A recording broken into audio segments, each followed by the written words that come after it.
Hello, time for another Man in Gray book review. Today's book is Pearl, a graphic novel written by Sherri L. Smith and illustrated by Christine Norrie. It was published by Graphics in 2024 and it's 144 pages.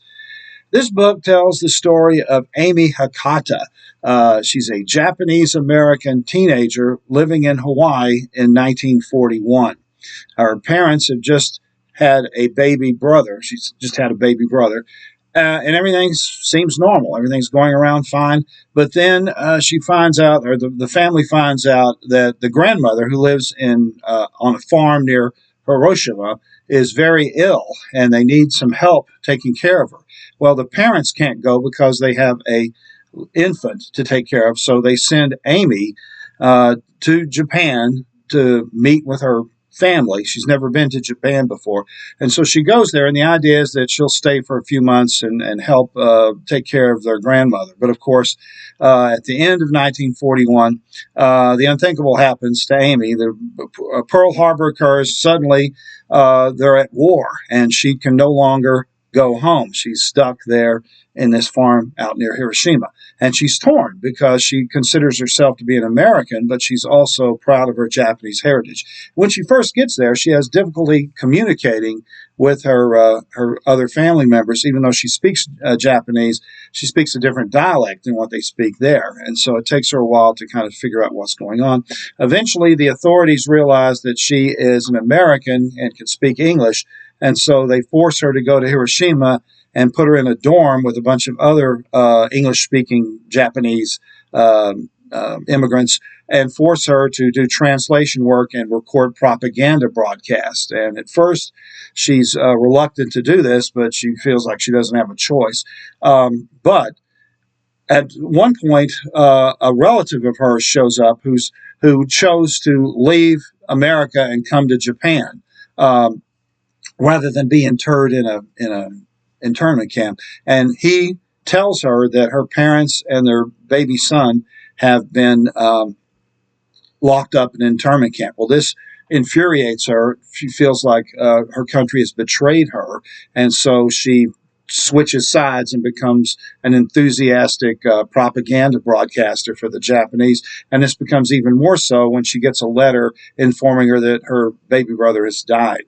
Then, of course, after a few years, the war winds down, and then there's the atomic bombing of Hiroshima, which is portrayed in a really some spectacular illustrations here. See if I can show you real quickly here.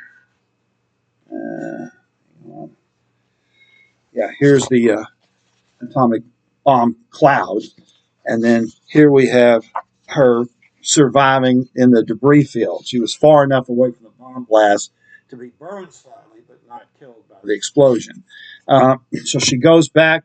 Her family finds her and brings her back to the farm, and she slowly recovers. And then, as Japan surrenders, the Americans come, and when they realize she speaks English, they then force her to start doing translation work for the Americans. And so she basically does the same thing she was doing for the Japanese. But she's desperate to go home and see her family, but because she made these propaganda broadcasts, the military won't let her. And so she's still stuck in Japan. And finally, years later, she's finally allowed to go home. And then she kind of reaches a sort of agreement between the two sides of her heritage. She finally comes back to America, but she has mixed feelings about what she's gone through. So it's a hopeful ending, but it's not a tacked on happy ending. It's very ambiguous, the ending of this story. And as you can tell, the illustrations are really interesting because they're done entirely in just two colors, blue and black. So kind of like the old children's books from the 1940s and 50s. That's kind of reference there. And the text is extremely spare. As you can see here, there's usually just a few words on each page. It's mostly told in pictures, so it really is more graphic than it is novel because it's mostly pictures. And the text is very, very brief, but it's a very powerful book, and it shows a kind of a forgotten part of World War II history, the experience of Japanese Americans who were in Japan at the time, and what happened to them, and whether they joined forces with the Japanese or where they refused to. So it's an interesting story, and so for kids who are not familiar with World War II history, this is a good learning experience for them, I think. The book is called Pearl, and the author is Sherri L. Smith. This has been another Man in Gray book review. Thanks for watching.